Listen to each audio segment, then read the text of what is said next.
All right, here we have the Canva program. I am going to open a new project. I'm going to go to the top and hit video in the top ribbon. So the video opens up a new video project. I'm going to rename the project for organization. The video starts out at 5 seconds.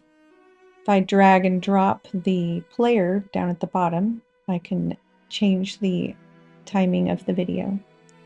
Now I'm going to upload my assets. Head over to Circle and download the assets. Make sure I do proper file naming for organization. All right, now we'll go to the pane and hit upload files. I'm going to batch upload these assets.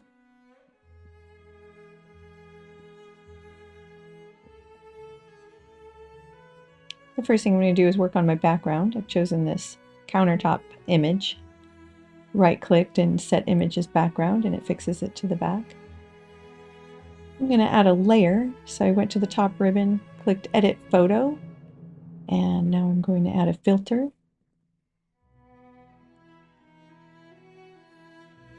And I will go up to Adjust and work on the values.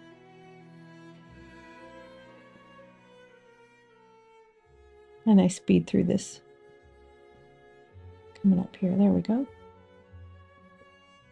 So I just experiment.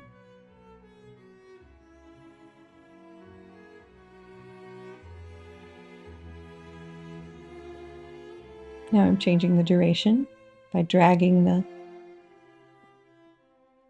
play bar. Now I am hitting duplicate page with the 3-dot menu. This is creating multiple scenes. I know I have multiple parts to the recipe, so I'm creating several scenes to keep them separate and also to put transitions in between.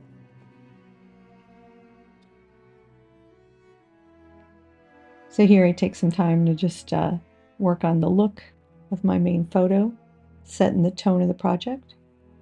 This is usually the point where the project changes several times. The Canva program does have guidelines that show up. You can program it to have the guidelines show all the time, or they will show up when you hover. So I added an element of a box. The AI program within Canva chose the color. It'll choose colors from your photo or from anything from any element you might have in your project. So here I'm going through and experimenting with some of the colors that were offered by Canva.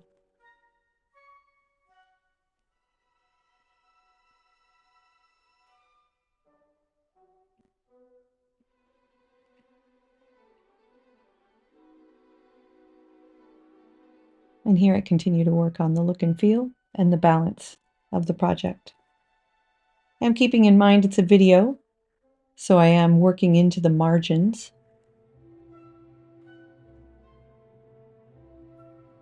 Okay, now I'm adding a text box in the left ribbon. I've clicked text, and I have copied and pasted some of the recipe text.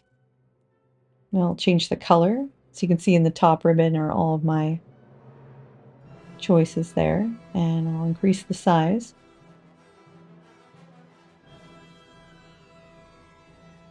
And now I'll work on making the text stand out and balance within the project.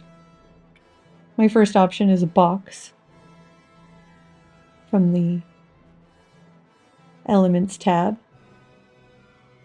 And then I change it to a ribbon, to a shape. Now this shape happened to come up in the position behind the text. If you need to relayer your asset, you can click position in the top ribbon. And from there you can change its position in the layering.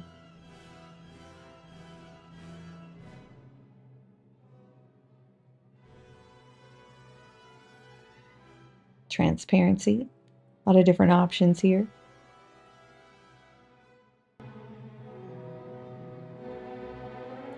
So I right-clicked on the asset and hit Show Timing, which brought up this bar down in the play bar. And now I can move my assets around within the project and change when they come in and leave.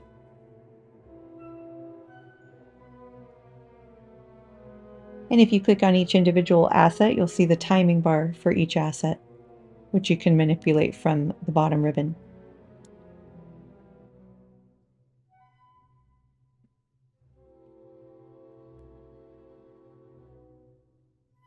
And this can be as tedious and as time-consuming as you want it.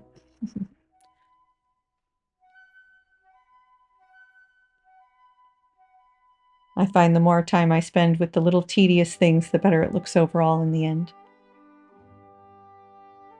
So here's Holly's recipe. I'm copy and pasting. I do a little bit of cleanup on the copy, but not too much. I pretty much copy and paste it right over.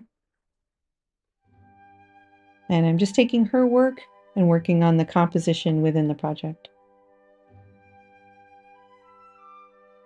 Now, as I'm working on this, I start to realize that I've got my 3 elements of text, and I have a lot of kind of rule of thirds within the photos, groups of multiples of 3 in the photos, and so I'm starting to think about music, and I'm considering a 3/3 timed waltz for the music at this point.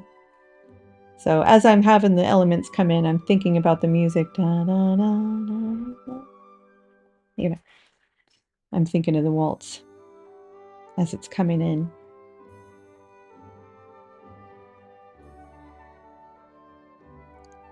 And here I go to find royalty-free or copyright-free music. And I go through several options that YouTube has to offer.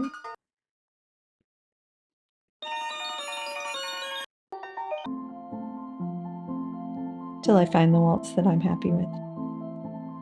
Now I have a program called ClipGrab, downloadable, free, open source.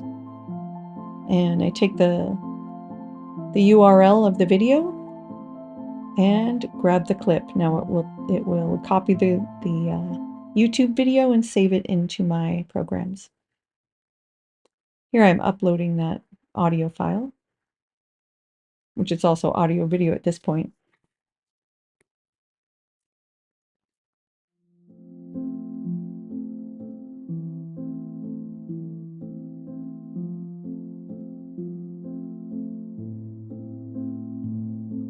Later I'll take the audio, separate it from the video, and re-upload it.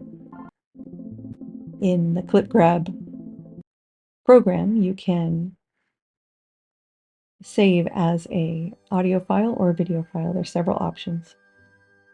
So here I have it sped up as I work through more of the project.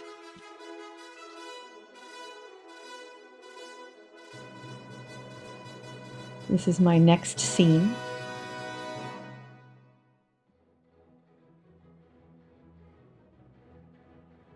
And I like the way it's starting to look, but I don't really have an idea of what it's going to end up like. I'm not sure how this text is going to fit in or what elements I might use to dress it up at this point. I'm just working on the text and getting everything balanced and clean. Do a lot of copy and paste. I just take the whole text box and copy it. That way I know that all of the font and sizes are the same.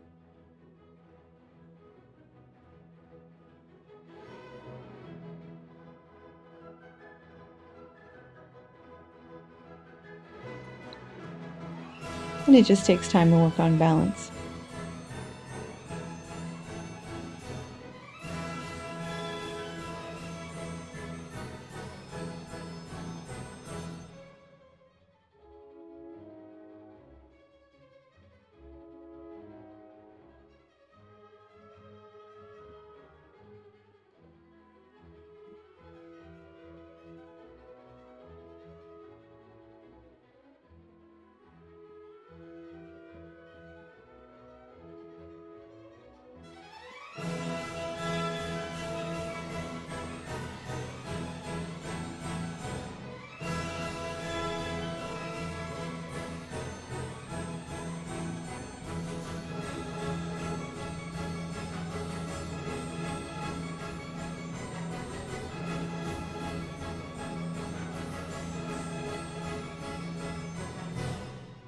There's the position pane to the left.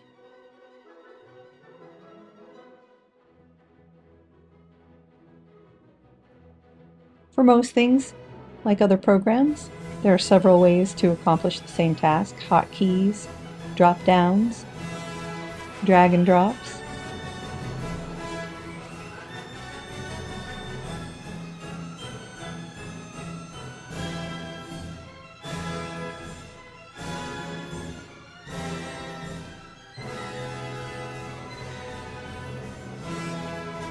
Alright, so now I'm starting to get an idea how I want it to look.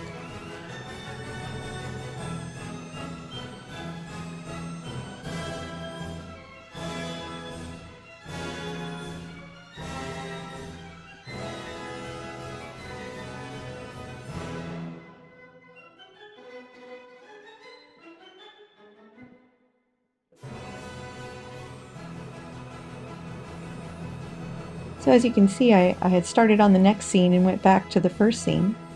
To keep things congruent, I found the color was working for the second scene, and I would just right then and there, I would go back to the first scene and have it, give it some continuity.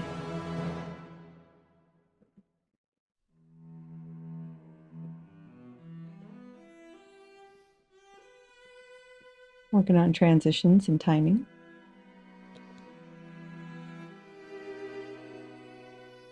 And as you can see, one of the features I'm adding is the pan and the effects at the top ribbon. And there's plenty of, you can have the asset pop, pan, wiggle, all types of different options. And here's the final product. Thank you to Holly Wagner, and thank you for watching.